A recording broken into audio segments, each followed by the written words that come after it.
Okey, hari ini bersama lagi dengan Cikgu Hairul tentang tajuk kita Bahasa Melayu tahun 3. Tajuk usah dibuang ya. Dalam tajuk ini ada kata perintah. Okey, kita akan lihat buku teks jilid 2, muka surat 56 dan juga buku aktiviti muka surat 60 juga jilid 2. Jadi kita akan lihat apakah tajuk tersebut.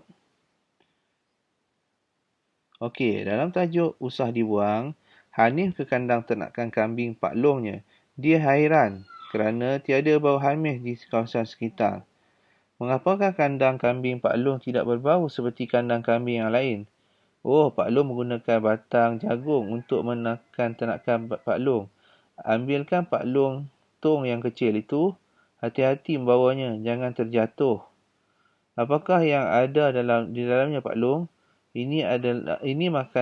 Inikah makanan ternakan kambing Pak Long? Pak Long membuatnya daripada batang jagung. Pak Long, tolong terangkan cara-caranya. Boleh, Hanif? Sila lihat mesin ini. Ini mesin meracik. Mula-mula, okey, kita lihat ya. Okey, kamu kena buat dalam buku penulisan A. Nanti hantar postkan dalam GC yang ni. Penulisan A Okey, sila. Okey, macam mana tu? Kamu lihat pada gambar tu, sila ambil batang jagung dan masukkan dalam mesin meracik untuk diracik halus Okey, yang kedua, minta para pekerja memasukkan makanan tersebut yang telah diracik ataupun batang jagung tersebut ke dalam guni plastik ataupun tong plastik Okey. Tolong tambahkan sedikit aditif. Okey. Aditif ke dalam makanan yang telah diracik tersebut. Okey, dan seterusnya. Okey, usah apa? Okey. Usah dibiarkan lama untuk proses pemeraman. Kerana proses pemeraman ni memerlukan kamu dengan segera menutup tudungnya. Okey, tutup tudung dia. Okey. Jadi kita peram selama beberapa hari untuk dijadikan makanan kepada kambing ataupun boleh juga lembu lembu kerbau pun boleh. Juga sesuai dengan kaedah ini. Okey, kita teruskan lagi. Kita akan lihat info bahasa. Cikgu dah jadikan dia kata perintah. Kata aditif ialah bahan tambahan yang dimasukkan ke dalam makanan ternakan yang bertujuan untuk menggalakkan tumbesaran ternakan. Okey. Membina ayat menggunakan kata perintah dan frasa. Okey, yang ni dibagi frasa untuk awak buat Cikgu nak awak buat 1, 2, 3, 4 ayat dalam buku penulisan A. Okey. Kita tengok yang di sini cikgu dah buat dia punya arahan ataupun penerangan secara ringkas Okey, kata perintah. Okey, yang pertama terdiri pada larangan. Okey, kata perintah larangan. Usah atau mesti ada usah ataupun jangan. Okey, usah kamu bersedih, kata Mak Munah kepada Samad. Okey. Kemudian, jangan membuang sampah di kawasan ini. Okey.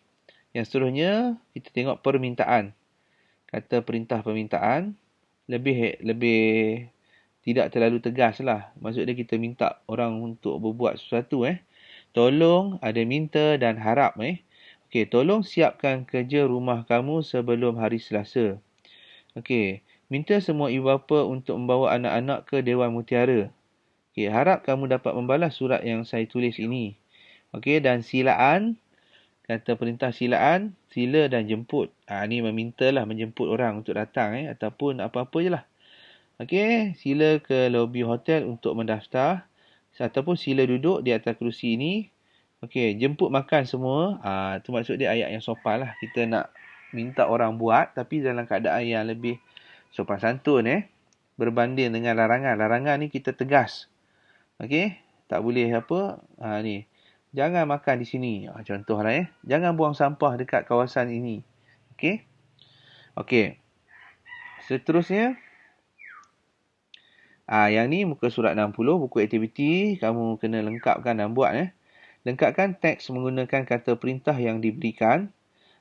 Aquarium fiber. Okey, aquarium fiber ni dibuat daripada fiber. Okey, ataupun fiberglass lah kita minta gentian kaca. Imran melihat cara Pak Longnya menternak ketam nipah menggunakan aquarium fiber. Okey, di sini dibagi kata perintah, sila, okey. Jangan, ada minta dan tolong Jadi awak perlu buat ayat yang sesuai. Contohnya, okey, dia bagi frasa sekali, sila dengan aquarium dekat sini, sila dan aquarium fiber. Okey, dekat sini kamu macam mana nak buat ayat dia? Kamu tambah dekat sini lah dalam garisan ni. Okey. Okey. Okey. Okey, sila masukkan ketam perlahan-lahan ke dalam aquarium fiber ataupun sila masukkan ketam ke aquarium fiber. Okey, dengan berhati-hati. Masukkan ketam perlahan-lahan. Ni boleh kamu buat ayat Okey.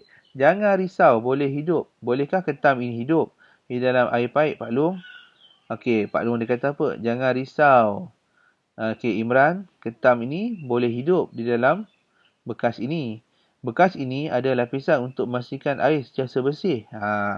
Jadi yang lain awak buat sini lah Cikgu hanya bagi 2 contoh tu je dan cikgu nak tengok hasil kerja kamu lah. Dan jika andai kata kamu ada ayat yang lebih sesuai untuk awak buat, tak perlu ikutlah cikgu punya ni, awak boleh buat sendiri ayat awak. Okey, arahan. Kamu perlu membaca petikan yang diberikan untuk memahami cerita bergambar tersebut. Lihat petikan demi petikan ni yang dia bagi ni. Okey, berdasarkan gambar tengok. Dan buat ceritalah. Kamu boleh mengisi tempat kosong dengan kata perintah yang diberikan dan beberapa perkataan yang berkenaan dengan gambar.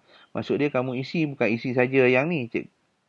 Contohnya sila dengan aquarium fiber ni saja. Tapi kamu kena tambah ayat kamu sendiri untuk melengkapkan menjadi ayat perintah yang sesuai. Pastikan kamu menambah ayat sendiri untuk melengkapkan ayat dan perkataan yang diberi termasuklah kata perintah yang diberi. Okey? Kamu perlu membuat ayat perintah yang sesuai dengan gambar yang diberikan. Okey? Cikgu harap cikgu dah jelaskan dengan panjang lebar lah berkenaan dengan ni. Jadi cikgu harap awak dapat buat lah nanti Okey. Okey, sekian. Terima kasih cikgu ucapkan kerana menyaksikan dan menonton video cikgu buat ni. Okey, sekian. Terima kasih semua.